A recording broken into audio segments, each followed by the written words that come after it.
நேற்று Seremban terminal 1 வணிக மையத்தில் நெகிரி சிமிலான் செரிகாமாஜு சமூகநல இயக்கத்தின் இணை ஏற்பாட்டில் நடைபெற்ற கலை நிகழ்ச்சி ஒன்றிற்கு தலைமை தாங்கிய அந்த இயக்கத்தின் தலைவர் ஜேவி இந்திய மாணவர்களின் கல்வி நலன் பற்றியும் அதன் சார்ந்த முன்னெடுப்பு திட்டங்கள் பற்றியும் மக்கள் முன்னிலையில் பகிர்ந்து கொண்டுள்ளார். உங்க பிள்ளைங்க வந்து எஸ்பிஎல் வந்து 10 எடுத்துட்டாங்க, நீங்க இல்ல 5 எடுத்திருக்காங்க. நீங்க என்ன பண்ணுங்க, ஒரு காலேஜுக்கு அனுப்புவீங்க. முதல்ல அந்த காலேஜ் வந்து ரெகனைஸ் இருக்கா நீங்க முதல்ல பாருங்க, முதல்ல செக் பண்ணுங்க. ஒரு காலேஜ் டிப்ளமோ படிச்சா ஜேபிஎன் ரெகனைஸ் இருக்கணும்.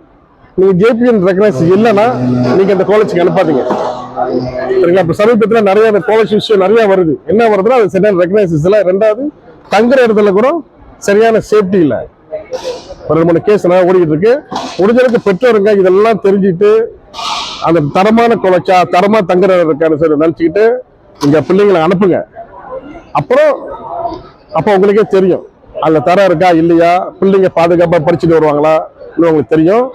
மேலும் இந்நிகழ்வில் தனது இயக்கத்தின் ஏற்பாட்டில் கடந்த ஆண்டு எஸ்பிஎம் தேர்வில் 10 ஏக்கள் பெற்ற 15 மாணவர்களுக்கு மடிக்கணினியும், அதற்கும் குறைந்த ஏக்கள் பெற்ற மாணவர்களுக்கு ஊக்குவிப்பு தொகையும் மற்றும் வசதி குறைந்த குடும்ப பின்னணியை கொண்ட 30 கல்லூரி மாணவர்களை தத்தெடுத்தல் போன்ற நடவடிக்கைகளை மேற்கொண்டுள்ளனர் என்றும் அவர் குறிப்பிட்டுள்ளார்.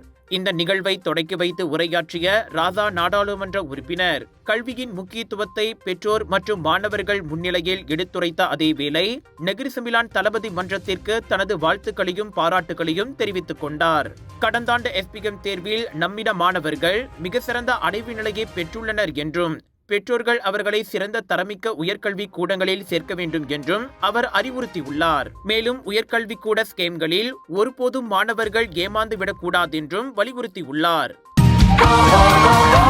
Kemeriahan perpaduan Madani kini kembali. Pelbagai aktiviti menarik menanti anda.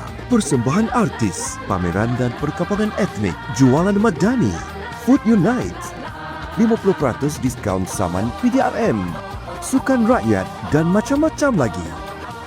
Ayuh ke sambutan Minggu Perpaduan Peringkat Kebangsaan pada 17 hingga 20 Julai 2025 di Perkarangan Stadium Negeri Batu Kawan, Pulau Pinang. Masuk adalah percuma, sama-sama raikan harmoni dalam kepelbagaian. Yeah!